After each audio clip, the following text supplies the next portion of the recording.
Dawn still blurred the lines between night and day when Emily Thompson walked through the automatic doors of the hospital. The air conditioning hit her face, a reminder of the sterilized environment she had chosen as her battleground against disease and suffering.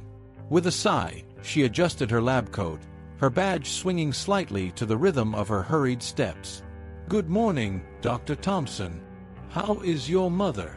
The receptionist, with a smile that barely masked her concern, was well aware of Emily's struggles. Emily forced a smile in response. "Stable, thank you for asking, Lisa." The words came out automatically, a rehearsed response to a frequent question. The truth was more complicated.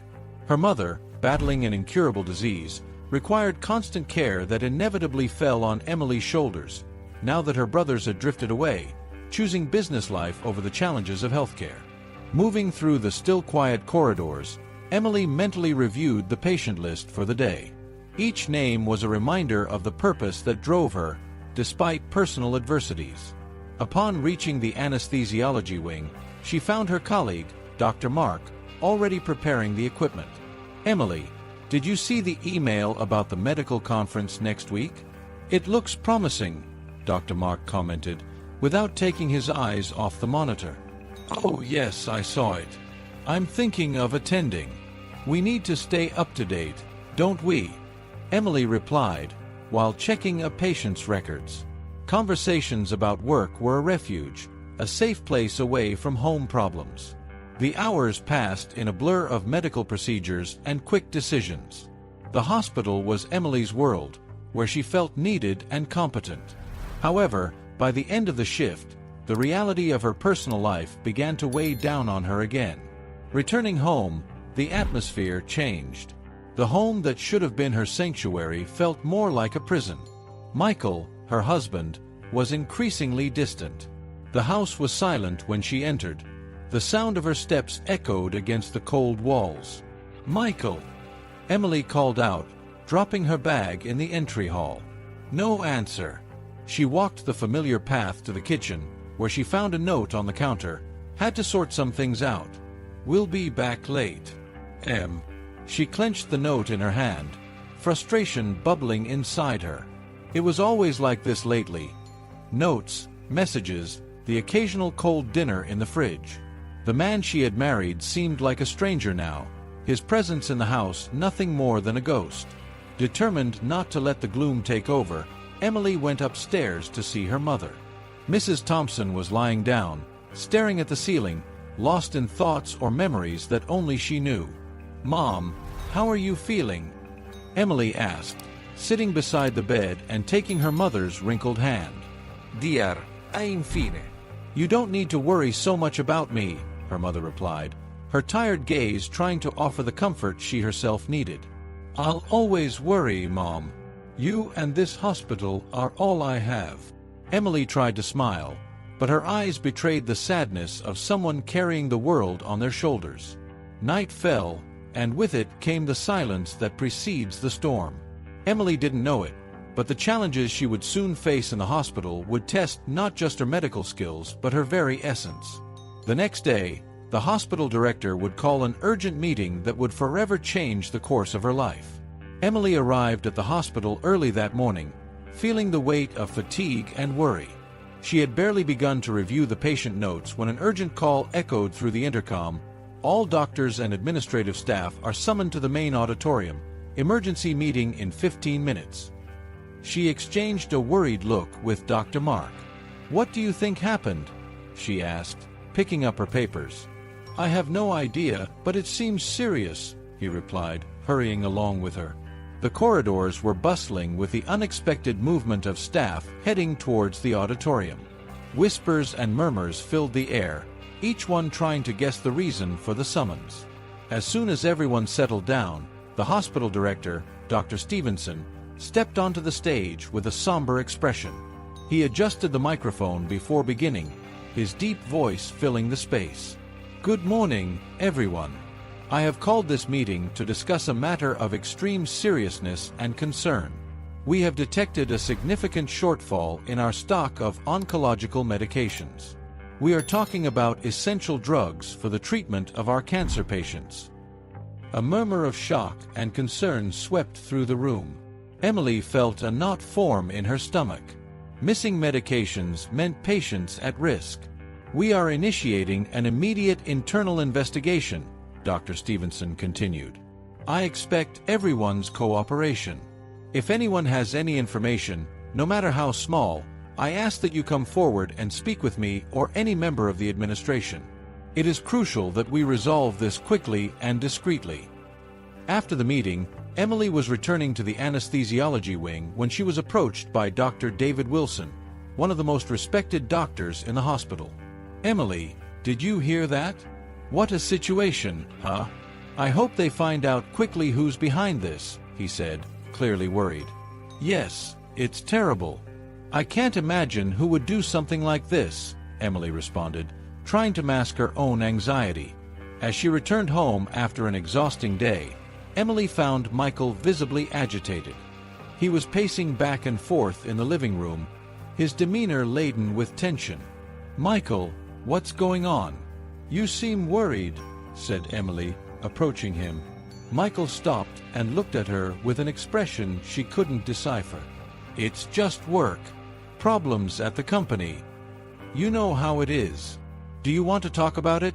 she asked, placing a hand on his shoulder in a gesture of support. "No, it's nothing you can help with," he said, averting his gaze and moving away. "I need to deal with this alone." The response left Emily even more worried. She knew something was wrong, but Michael clearly wasn't willing to share. She sighed, feeling powerless and isolated within her own marriage. That night, Emily barely slept, tossing and turning in bed, her mind spinning with worries about the hospital and her crumbling marriage. The next morning, she would be faced with an even harsher reality.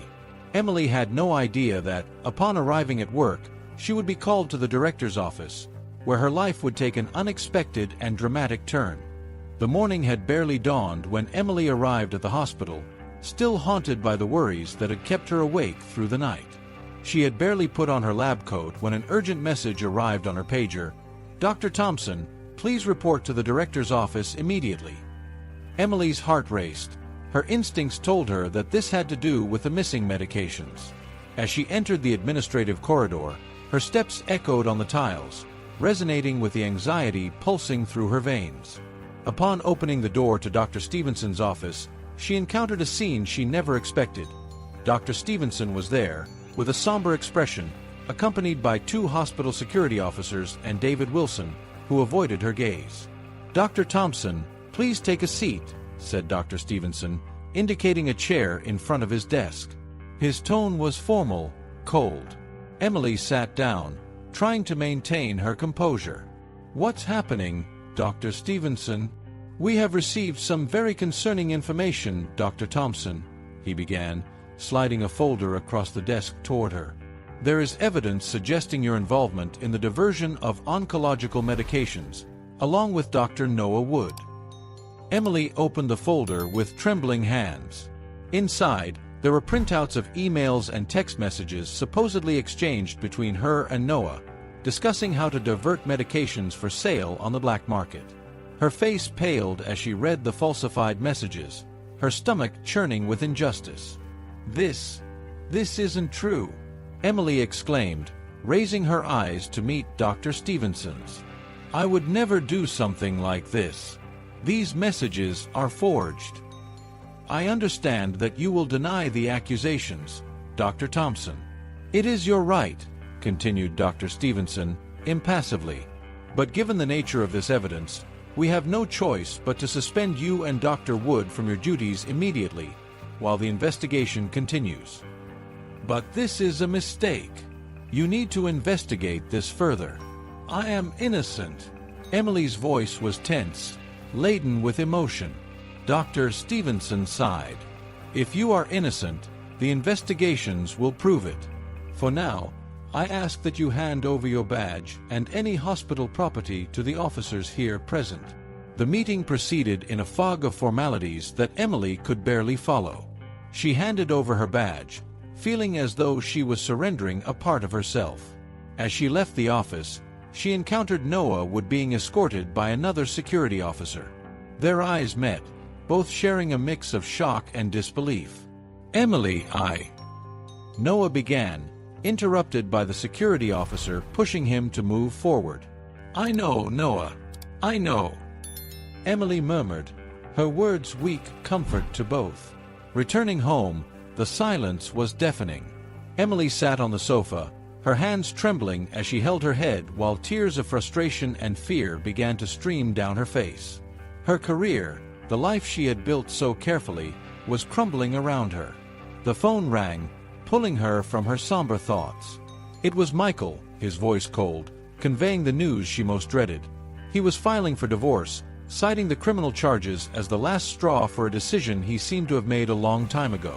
Hanging up the phone, Emily felt utterly isolated. Without work, without the support of the man she thought she loved, she faced an uncertain and frightening future. The next morning, she would make the only decision left to her: seek out her cousin Peterson Parker, a lawyer, hoping he could help her navigate this legal storm and clear her name. Daylight barely penetrated the curtains when Emily, still dazed from the conversation the night before, picked up her phone to call Peterson Parker, her cousin and lawyer. Her heart thumped erratically as she dialed the number she knew by heart, each ring echoing like a gong in her head. "Peterson. It's me, Emily. I need help," she began, her voice trembling, betrayed by the anxiety and fear she felt. Peterson, always calm and composed, replied with evident concern in his voice. "Emily, I've heard rumors, but I was waiting for you to call me to explain what's going on." "What happened?" Emily took a deep breath, trying to organize her thoughts before spilling out the avalanche of events. "I've been accused of diverting medications from the hospital. They have evidence, messages, emails, all forged, Peterson. I would never do something like this. And now, Michael wants a divorce. He called me a criminal, said he can't be with someone under criminal investigation." There was a pause on the other end of the line, and then Peterson spoke, his voice firm. "Let's sort this out, Emily. I'm going to help you. Let's start by gathering all the information you have. We need to see these proofs they claim to have against you." They agreed to meet at Peterson's office in an hour. Emily hung up the phone, feeling a mix of relief for having someone on her side and overwhelming anxiety about what was to come. Arriving at Peterson's office, he was already waiting for her, his expression serious. "Emily, tell me everything from the beginning. Don't omit anything. The more I know, the better I can help you." She spent the next hour detailing everything, from the meeting announcing the disappearance of the medications to the confrontation with Dr. Stevenson and the subsequent collapse of her marriage. Peterson listened attentively, taking meticulous notes. "First, we'll request a copy of the hospital security cameras and check all your electronic communications. We'll build a case showing your routine and who you really are beyond these accusations," Peterson explained, already outlining a defense strategy. When Emily left Peterson's office, she felt somewhat more hopeful, but the reality of her situation soon hit her again. Passing by a cafe she used to frequent, she saw some of her former colleagues. She thought about going in and explaining everything, but the quick glances and whispers exchanged when they saw her outside made her retreat. It was evident that news of the accusations had spread, and the public judgment had begun.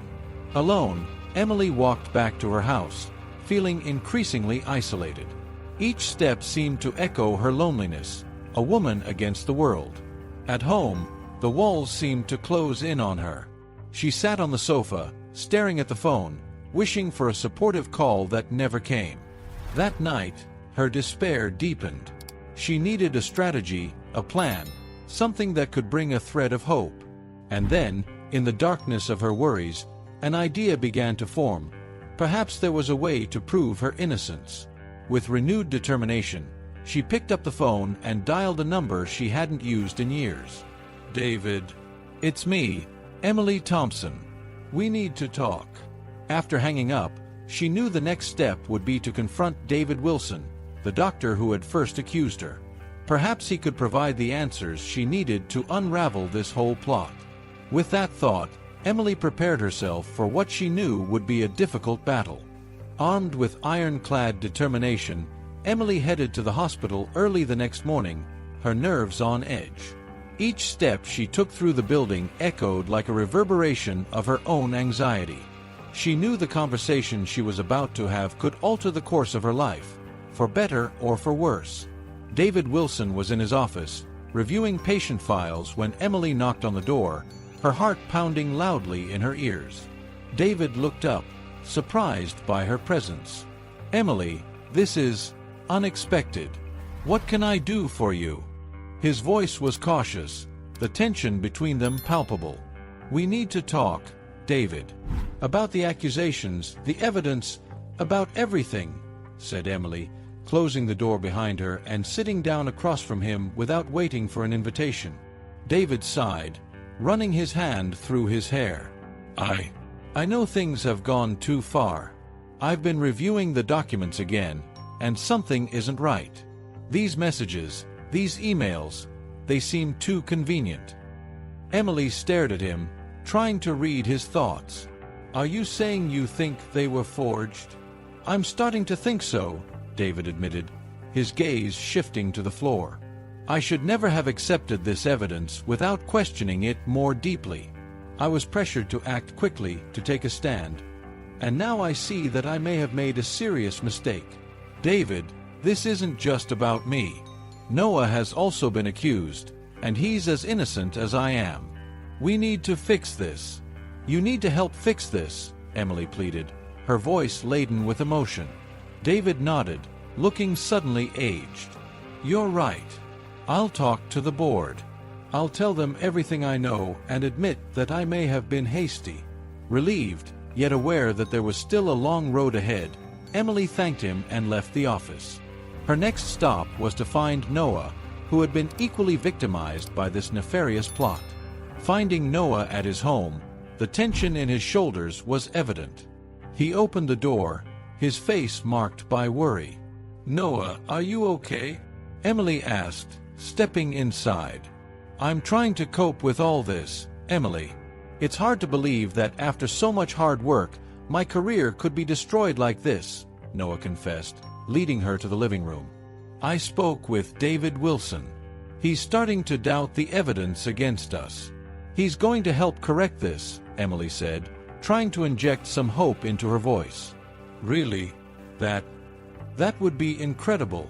I don't know how to start clearing my name, but this would definitely help," Noah responded, a glimpse of relief passing through his eyes. "Let's fight this together, Noah. We won't let this pass," Emily declared, her renewed determination strengthening her resolve. The two spent hours discussing their legal options and planning their next steps. The alliance between them was a small beacon of hope amid the chaos of their crumbling professional lives. As Emily left Noah's house, she felt slightly empowered, knowing she was not alone in this battle. However, the fight was far from over. She knew more challenges lay ahead, especially with Michael and his family, who were becoming increasingly hostile as the situation unfolded. After leaving Noah's house, Emily felt somewhat strengthened, but the sensation was short-lived. Upon arriving home, she found an unfamiliar car parked out front. Her heart raced as she recognized who was waiting in the living room. Louis, Michael's father, an imposing man whose presence always caused her discomfort. "Emily," said Louis in a deep voice as soon as she entered. He was standing, his tall figure stiff, hands crossed behind his back, a posture that commanded authority. "Louis, what are you doing here?" Emily asked, trying to remain calm, though her heart was pounding erratically. "We need to talk," he said, nodding towards the sofa for her to sit. Reluctantly, Emily complied, sitting on the edge of the sofa, the tension palpable in the air. Louis walked up to her, stopping at an intimidating distance. "Emily, you have put the Johnson family in a very delicate situation. The accusations against you are tarnishing our name. I am here to resolve this." "I didn't do anything, Louis. The charges are false and I am fighting to prove my innocence," Emily responded, her voice firm despite the fear. Louis smiled, but there was no warmth in his gesture. The easiest way to resolve this would be for you to admit your guilt and spare us all further embarrassment. Think of the relief it would be to end this now. Admit to a crime I didn't commit? Never. Emily stood up, indignation igniting a flame of defiance within her. I don't know what you or Michael are planning, but I will not bend to this. Louis took a step forward, his expression hardening. Don't be foolish, Emily. You are in a very vulnerable position. We could make this go away quickly, but if you insist on fighting, I can assure you it will be much worse for you. Emily swallowed hard, realizing the threat was real. Why are you doing this? What does Michael have to gain by destroying me? This isn't about winning or losing, Emily. It's about keeping the Johnson family name clean and unblemished. And you, dear, are a stain we need to remove, Louis said, his words icy as they echoed in the room.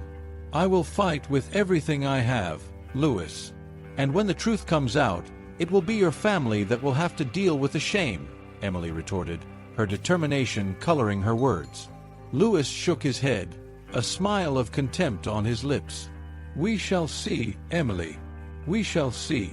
With that, he left, leaving her alone, trembling, but resolved to fight to the end.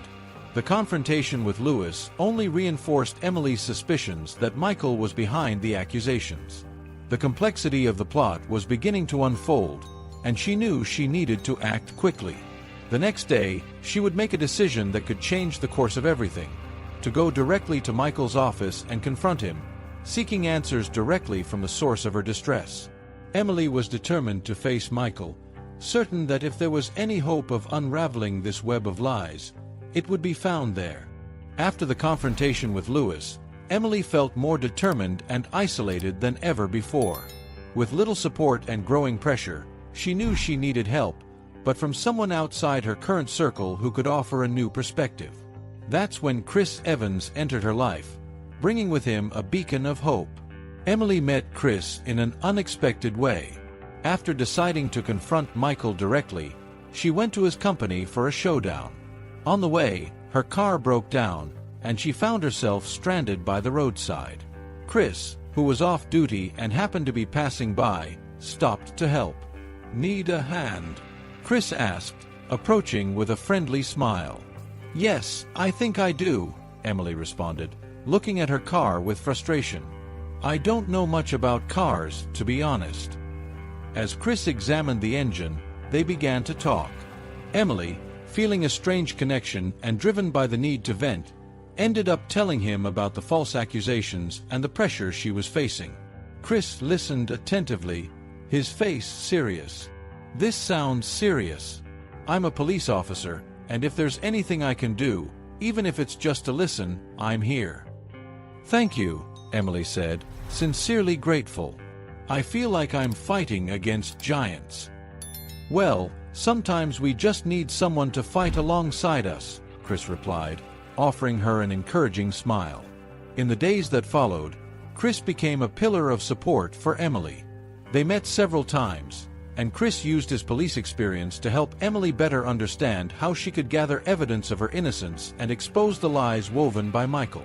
On a rainy afternoon, sitting in a quiet cafe, Chris unrolled a city map on the table. Look, if we can check the locations here, and here, Chris pointed, we might be able to find security cameras that show your movements on the days mentioned in the accusations. This could help prove that you weren't where they said you were. Emily felt a wave of hope. Do you really think this could work? It's a start. And I'll talk to some of my colleagues, see if they can help us in any way without compromising the investigation, Chris responded, determined. With Chris's help, Emily began to see a light at the end of the tunnel. Together, they formed an unlikely but effective team, with Chris bringing not just emotional support but practical skills that were crucial for Emily's fight. As the investigation progressed, they uncovered more about the involvement of others, revealing a network of corruption and betrayal far more complex than Emily could have ever imagined. And it was during one of these investigations that they found a clue that could turn the entire game around. Armed with new information and growing confidence in justice, Emily and Chris prepared for the next step: to directly confront Rachel Green, the doctor who had initially pretended to support Emily but, as they discovered, was deeply involved with Michael in the scheme against Emily. With every step they took, the veil of betrayal lifted, bringing Emily closer to the truth and, hopefully, to redemption. After weeks of preparation and strategy, Chris managed to infiltrate Michael's company, presenting himself as an independent security consultant interested in evaluating the company's protocols. With his natural charm and impressive credentials, it didn't take long for him to gain the trust of the senior managers. One afternoon, while reviewing files at the company under the pretext of a security check, Chris called Emily, who was anxiously waiting for news. "Emily, you won't believe what I found," Chris whispered into the phone, looking over his shoulder to ensure no one was listening. "What did you find?" Emily asked, her heart racing. "There are records of financial transactions that don't make sense. Large transfers of money to offshore accounts. And there's more, much more. Michael is involved in a network of financial fraud and theft far beyond what we suspected," Chris explained, his voice laden with urgency and indignation. "And what about Rachel? Did you find anything linking her to this?" Emily asked, dreading the answer. Chris hesitated, weighing his words. "Yes, I found emails between her and Michael. They are planning together, Emily. Rachel not only knew about the frauds but also helped orchestrate part of them. She's much more involved than any of us could have imagined." Emily felt as if the ground had disappeared beneath her feet. I trusted her, Chris. How could she do this? It's hard to understand how people we know can betray us like this, but we are one step closer to clearing your name and bringing them all to justice," Chris tried to comfort her, his voice firm and resolute. In the following days, Chris continued his investigation at the company, collecting as much evidence as possible without raising suspicions. He knew he needed to be cautious. Any misstep could not only ruin their chances of exposing Michael and Rachel but also put both of them in danger. One evening, Chris and Emily met in a discreet cafe to discuss the next steps. Chris spread several documents on the table, showing Emily the evidence he had gathered. "We have to be smart about how we use this. It's not just about proving your innocence now, Emily. It's about exposing a larger crime, something that can be very dangerous if not handled correctly," Chris advised, his gaze intense. "I know," Emily agreed, determined. "I'm ready for this. Let's do what's necessary." As they planned their next move, they were unaware that they were being watched. Michael had begun to suspect Chris and had his own plans to find out how far Chris and Emily were willing to go. Armed with new evidence and an increasingly strong alliance, Chris and Emily prepared for the final confrontation with Michael and Rachel. But before they could act, an unexpected event would accelerate their plans and lead them directly into the heart of danger. After weeks of meticulous investigation and preparation, Emily and Chris finally had in their hands the concrete evidence they needed.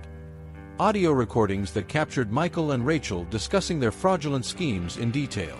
Seated in the small office that Chris used as their base of operations, they listened to the recordings several times, ensuring that each incriminating word was clearly audible. "This is more than enough to put them behind bars," Chris said, looking at Emily with a serious expression. "Let's make copies of these recordings and hand everything over to Peterson tomorrow. He'll know what to do." Emily nodded, feeling a mix of relief and nervousness.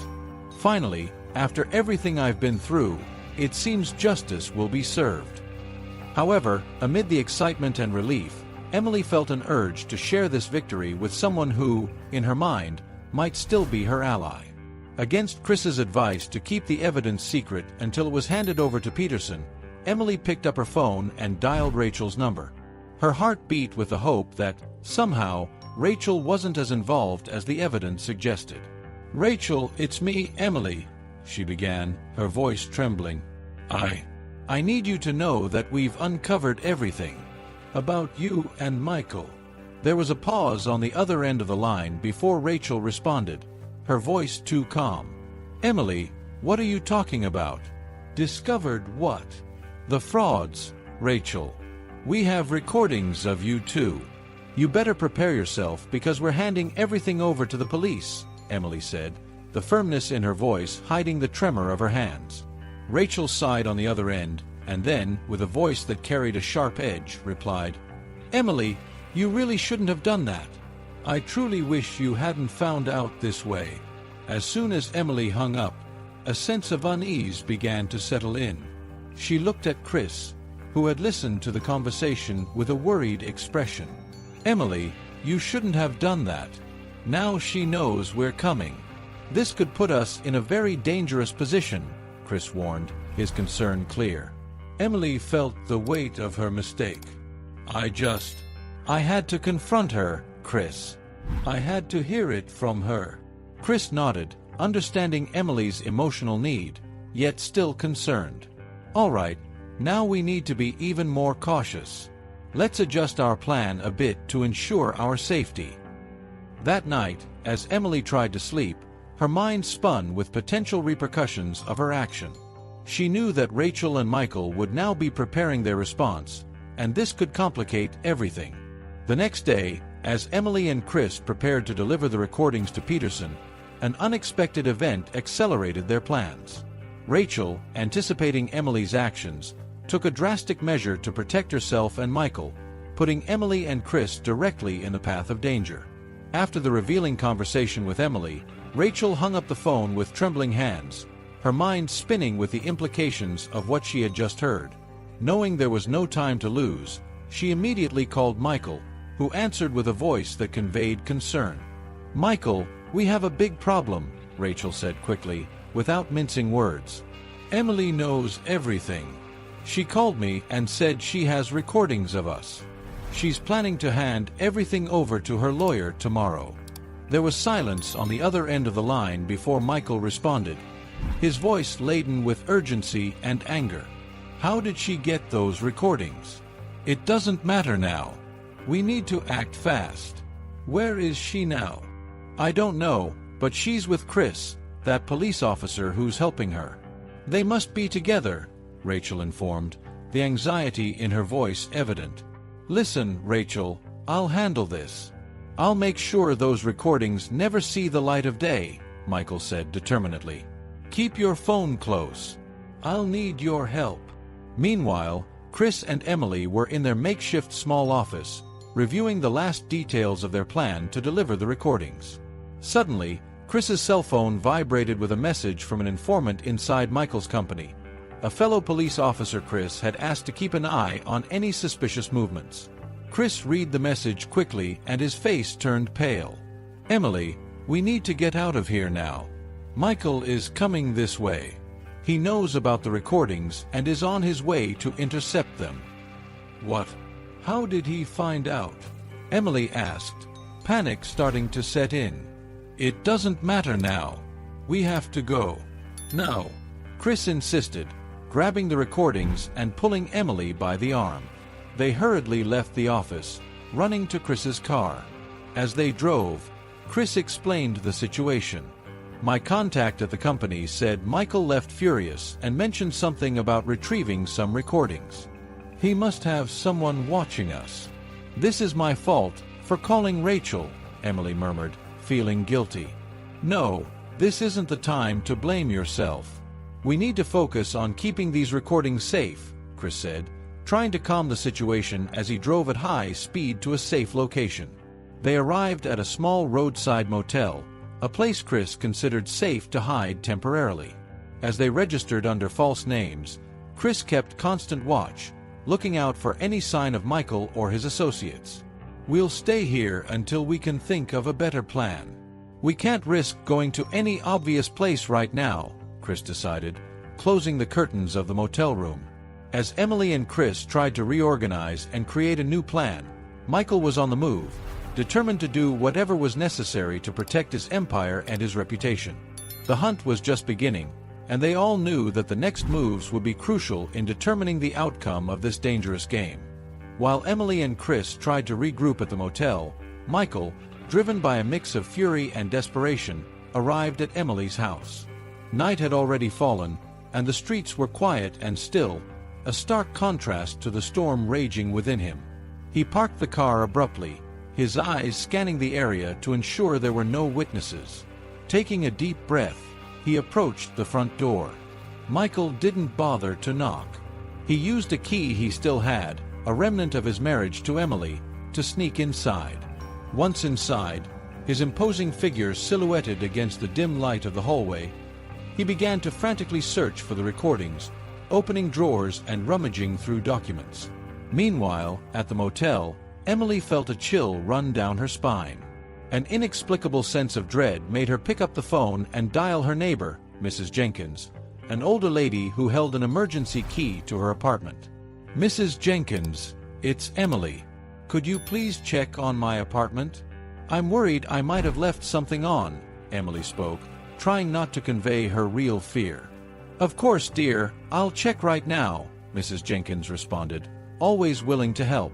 A few minutes later, Emily's phone vibrated, and she answered immediately, hoping for reassuring news.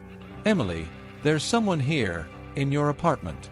I saw a shadow moving inside. I'm calling the police." Mrs. Jenkins's voice was tremulous, laden with fear. "No, Mrs. Jenkins, stay where you are, it's dangerous." "I'm coming there now," Emily exclaimed, hanging up quickly. Desperate, she explained the situation to Chris, who agreed to drive back to her apartment immediately. Arriving at the building, Emily rushed inside, climbing the stairs with her heart pounding violently in her chest. As she reached her floor, she heard noises coming from her apartment. Slowly, she opened the door, only to see Michael rifling through her belongings. "Michael!" she involuntarily shouted. Hearing her voice, Michael quickly turned around, a look of surprise and anger on his face. "Emily, where have you hidden the recordings?" Emily stepped back, realizing too late that she shouldn't have entered alone. "I don't know what you're talking about, Michael. You need to leave." Michael advanced towards her, his eyes burning with determination.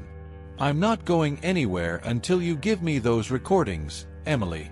If I have to turn every inch of this place upside down, I will." Trying to remain calm, Emily began to slowly back towards the door, hoping to escape and call the police. But Michael was fast and determined. He followed her, each step of his echoing ominously on the wooden floor. On impulse, Emily turned and ran, darting into the corridor and down the stairs. Michael was right behind her, his threats echoing through the corridor as she descended the steps two at a time, her heart racing uncontrollably. The chase traversed the building, a frantic dash for safety. Emily knew she needed help, and she needed it fast. In her mind, a plan began to form, but she would have to be cunning and quick to put it into action before Michael caught up with her. The chase through the building's corridors intensified. Emily, with her heart pounding uncontrollably, raced down the stairs, hearing Michael's heavy footsteps right behind her. Her lungs burned, but the fear of being captured gave her the strength to continue. Meanwhile, Chris, realizing that Emily was no longer answering her phone, felt a spike of concern. Accelerating his car, he called the police dispatch, his voice urgent. "I need backup at 42 Elm Street. There's a pursuit and possible physical confrontation. I'll be there in 3 minutes, but send support immediately." "Understood. We are sending units to the location now," the dispatcher responded efficiently.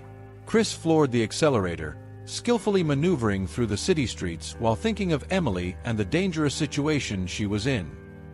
He arrived at the building just as the siren of a police car could be heard in the distance.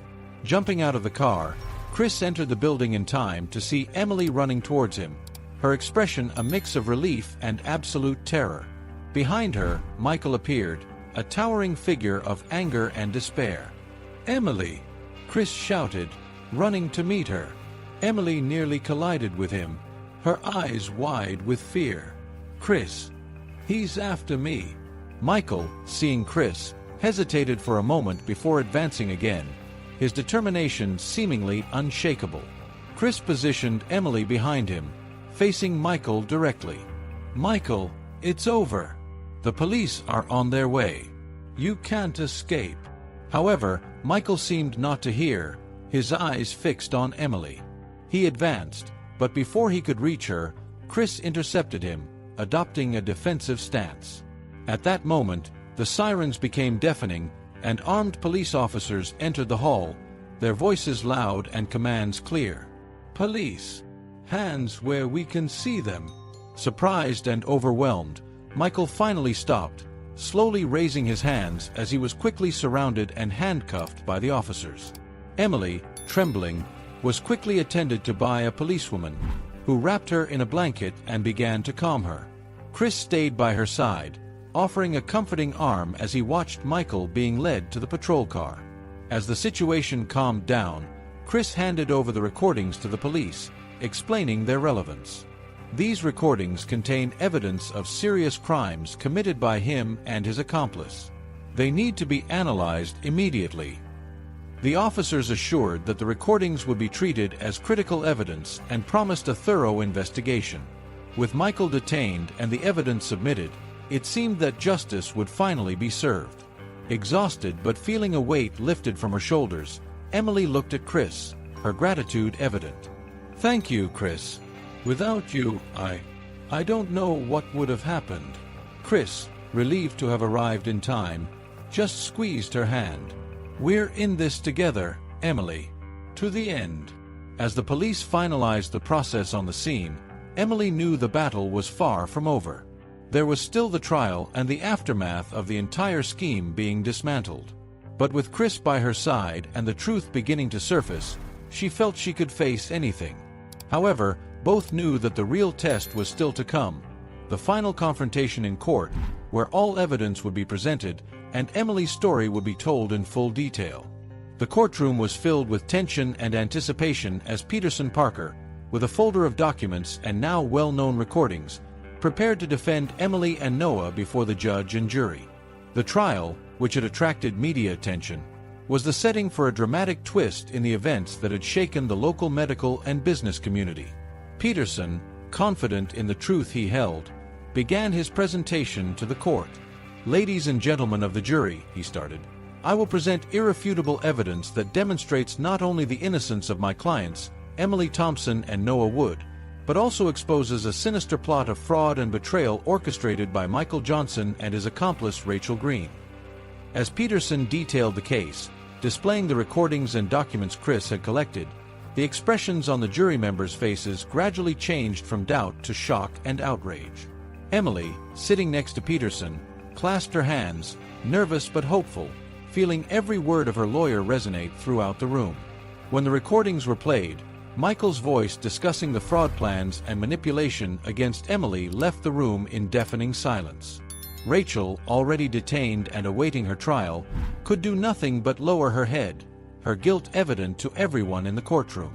After hours of deliberation, the judge finally called the room to order to announce the decision.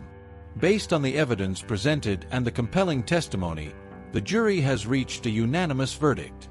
Emily Thompson and Noah Wood are declared innocent of all charges. The relief and joy that followed were palpable. Emily, overwhelmed with emotion, could hardly believe that her struggle had come to an end and that she had finally been exonerated. Noah, equally relieved, shared a look of gratitude with Emily. A few days after the trial, Emily was invited to return to the hospital. The board, in a special meeting, offered her a formal apology. "Dr. Thompson," began the director, a middle-aged man with a serious expression, "on behalf of the entire administrative board, I would like to express our deepest regret for what you have endured. It was an injustice that should never have occurred, and we are sincerely pleased by your exoneration." Emily, with tears in her eyes, accepted the apology. "Thank you, I'm ready to leave this behind and move forward." Reinstated in her position, Emily felt as if a great weight had been lifted from her shoulders. She could finally resume the life that had been unjustly interrupted. As Emily adapted to her normal routine, the news of her exoneration and the circumstances that led to it spread. The medical community and patients welcomed her back with renewed respect and admiration for her strength and integrity. But while life began to normalize, Emily knew there were still challenges ahead. With Michael and Rachel facing their own trials, She prepared to assist the prosecution with anything they needed. And in the meantime, a new phase of her life was beginning, one where she could finally seek peace and close this painful chapter. Emily gazed out the window of her hospital office, contemplating the morning calm that stretched across the garden outside. It was a new beginning, not just at the hospital, but in every aspect of her life. Her reputation was restored, and with it, a new sense of purpose and determination enveloped her. That same day, she had a meeting scheduled with the anesthesia team. Entering the conference room, Emily was greeted with warm smiles and timid applause. The support from her colleagues was palpable, a welcome contrast to the months of isolation and mistrust. "Thank you, everyone," Emily began, her voice firm and clear. "I'm incredibly grateful to be back and to have the chance to do what I love. I know the past few months have been difficult for all of us, but I'm here to rebuild, not just my own foundations, but also our connections as a team." Dr. Harrow, the team leader, stood up. "Dr. Thompson, I speak for all of us when I say we are relieved and happy to have you back. Your commitment to excellence and your integrity are inspiring to all of us." After the meeting, Emily felt energized, ready to face the challenges of her career with renewed vigor. But it wasn't just her professional life that was in a phase of renewal. Her personal life, particularly her relationship with Chris, was also flourishing in ways she had never imagined possible.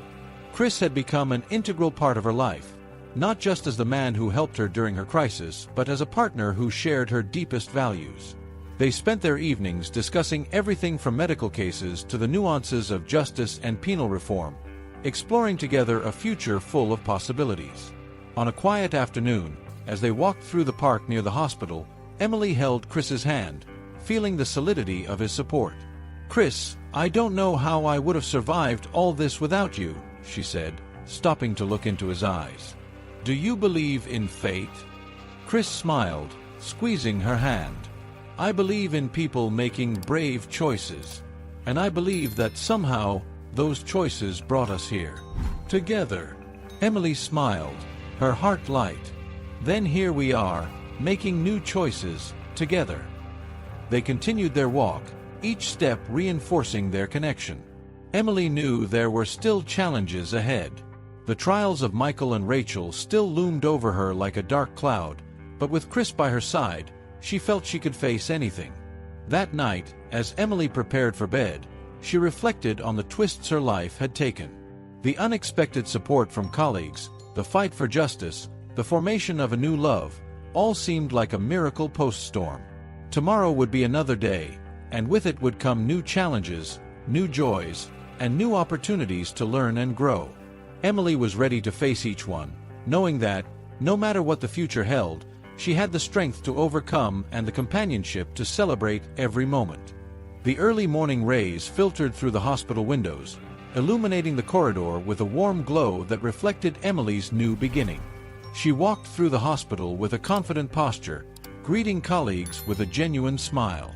Each step was a reminder of the long journey she had undertaken and the harsh lessons learned. That morning, Emily had a meeting scheduled with the new director of the hospital, Dr. Mendez, to discuss initiatives aimed at improving transparency and ethics in medication management. Sitting across from Dr. Mendez in his office, Emily shared her ideas. "Dr. Mendez, I believe we can implement a more robust auditing system, as well as regular ethics workshops for all staff. This will not only increase trust in our processes but also reinforce our dedication to integrity," proposed Emily, her voice full of passion and conviction. Dr. Mendez nodded, clearly impressed. "Dr. Thompson, your resilience and dedication are truly inspiring. I'm fully on board with your suggestions. Let's make these ideas a reality." Encouraged by the positive response, Emily left the meeting feeling even more motivated. She knew part of her mission now was to help prevent similar injustices to what she had suffered from happening to others. Later, while Emily was reviewing some medical reports, Chris appeared at her office door with a big smile. "How was the meeting with Dr. Mendez?" he asked, stepping inside. "It was great. He supported all my suggestions. I feel like we can really make a difference here," Emily responded, her face lighting up with a smile. Chris approached, holding something behind his back. "I knew you would do an amazing job. And I also have a surprise for you." He revealed a small envelope. Curious, Emily opened the envelope and pulled out a pair of tickets. "What's this?" she asked, looking closer. "They're tickets for a weekend retreat. I thought after everything we've been through, a little rest and renewal would be perfect for us," explained Chris, his eyes sparkling with anticipation. "Chris, this is wonderful." "Thank you," Emily exclaimed, standing up to give him a tight hug. As they shared the moment, Emily's intercom buzzed. It was the reception informing her that she had a surprise visitor. Intrigued, Emily asked them to send the visitor up. Minutes later, the door opened and a woman entered. It was a familiar figure, but not someone Emily expected to see, Rachel Green. Her heart skipped a beat. "Emily, I know I'm probably the last person you expected to see, but I needed to come here. After everything that happened, I've done a lot of therapy and reflection, and I am truly sorry for everything. I was lost, and I got involved in things I should never have been involved in," Rachel began, her voice trembling. Emily listened, the initial shock giving way to cautious receptivity. "Rachel, that means a lot to hear you say that. It will take some time, but I appreciate you coming here." The conversation that followed was laden with emotions and revelations. Rachel was there not only to apologize, but also to offer her help with Emily's initiatives to improve the hospital. She wanted to make amends for her mistakes and contribute positively. When Rachel left, Emily sat back, absorbing the weight of the moment. The world continued to surprise her, showing that people could change and that forgiveness, though difficult, was possible. With the sun setting behind her, Emily looked toward the future with a new perspective.